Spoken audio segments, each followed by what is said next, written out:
Hello, so today we are at the Manifold Track, which is yet another train line, mainly a cycleway today. It's 8 miles long, so the plan is, with a reduced amount of water, we're going to run one way, run back, have a break of a couple of minutes, have something to eat, and then do it again. So the plan is to go for the longest run of the year so far at 32 miles. So this will actually be our first ultra.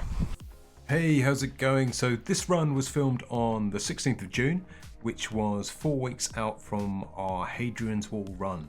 Now we're currently 2 weeks out as I record this audio, but this is our longest planned run ahead of the big event.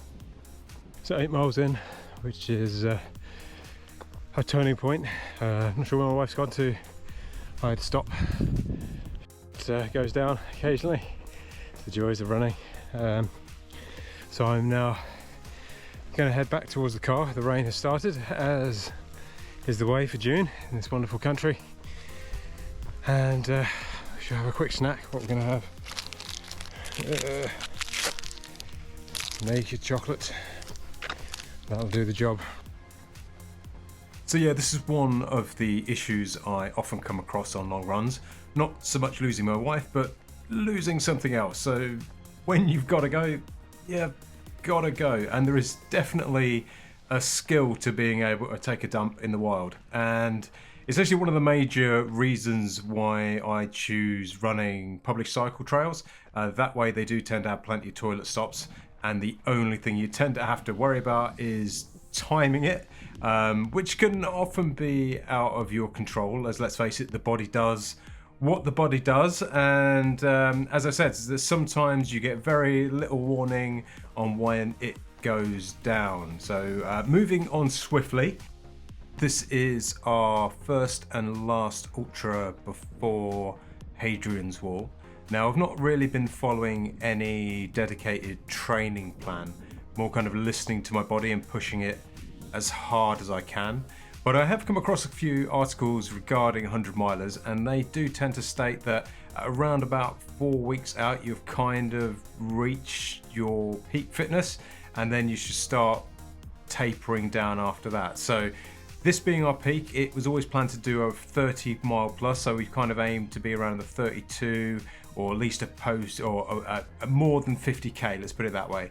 And from here on out, we'll be looking at tapering it down towards the main event. We'll still be doing a long run every week, but we'll not be pushing ourselves as much as we did on this route, which is kind of good in some respects. It means that hopefully some of the niggling injuries that have been kind of hanging around will give a bit of time to heal up. But it does kind of mean that this is as good as it gets, which is a little bit concerning, but hey ho.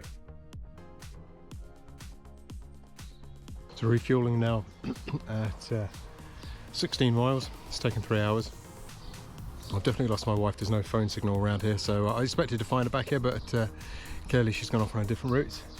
Hopefully I shall pass her on the way back out. So I shall stuff my face, should not eat everything, and then onwards, do it all again.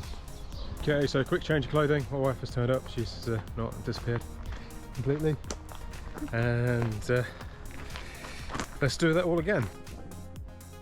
Now, it can't be overstated how much of a difference fresh clothing makes, especially when you sweat to the point you see salt on your skin, as I do, and as you can often see at the end of these videos, which kind of leads to all kinds of problems, which I'll save for another time.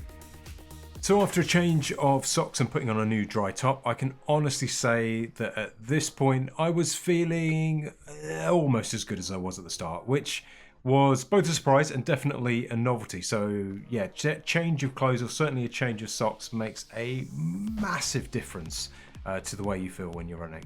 Now, I've spoken about Hadrian's Wall run before, but for anyone that hasn't seen any of my other videos, basically the way it came about is that a friend asked my wife and I think around about a year ago at a wedding, whether we would be interested in a running challenge and whether we'd actually be interested in running Hadrian's Wall. Now, we'd walked Hadrian's Wall a few years ago, so I kind of knew what was involved in it, so my instant reaction to that question was no.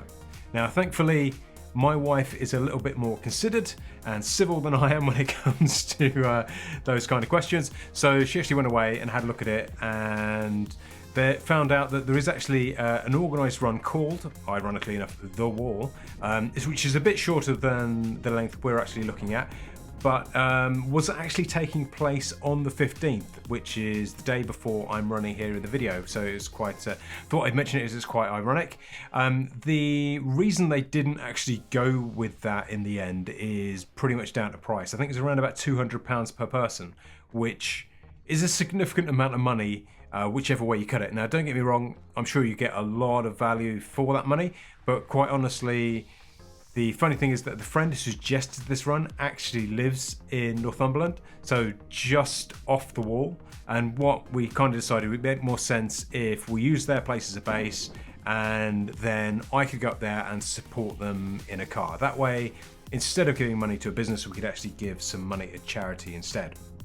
Now, obviously all this went quiet until this year when I decided to get fit again, started up this challenge, and my wife suggested basically, hey, let's look at doing the wall, which I was still a little bit nervous about because it is such a big challenge. But here I am, as you can see, running on tarmac, destroying what's left of my knees.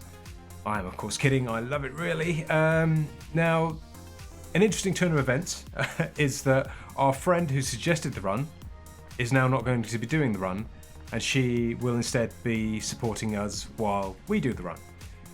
Which is cool and really, really great of her. So I really thought that she's actually going to be looking after us. But it does kind of make you sit down with one of those reality checks and go, hang on a minute, did I just get duped here? How the hell did that happen? How did I go from support person to running person? But never mind. 24 miles now, and at the final turnaround point, my feet are killing me. My knee is in a lot of pain, really. I've lost most of the tape off it, and yeah, I don't really fancy another 8 miles, but I don't have much choice because I've got to go back to the car. Wife's doing alright, she's already gone past, so she's doing well. I'm on the last sweet treat of the week, which is apple and raisin oat bar. Hopefully it will perk me up. So going back to the wall for a minute, I mentioned giving money to charity, and that's what we're planning to do. We're actually going to be raising money for World Child Cancer, which is a charity that pretty much does exactly what it says on the tin. It raises money to help children around the world get access to treatment for cancer. Now, cancer is an awful disease, and a good chunk of my family has had cancer. My mum survived it, my dad didn't, so I've kind of seen firsthand how devastating the disease can be. But everyone that I've known who's had cancer has at least had the option for treatment. So even if it didn't work, something was tried, and I can't imagine how bad it must be to be diagnosed with something and then have no option for treatment. And let's face it, getting cancer diagnosis isn't good at any age, but it just feels magnified tenfold when it's a child, especially when the treated survival rates are pretty good if you can actually get access to treatment in the first place. Now, I'll not go all bleeding heart on you, but I will leave a link to our Just Giving page in the description. So if you can afford to sponsor our run, it will be greatly appreciated, and the money will be going to a good cause. And don't worry, you will obviously get to see the video of us destroying ourselves on the run. So I'll leave you with a few final words from the day. Calling that just under 32 miles. Pleased and not pleased. Pleased because it's the longest I've run, time-wise and distance-wise. I throw the stats up. But also my zone heart rate, I've managed to keep it in zone 2 and zone 3, which is, compared to last week's heart incident, is a huge thing, to be honest. So I'm really thrilled with that. But anyway, thank you for watching. Shall catch you in the next video.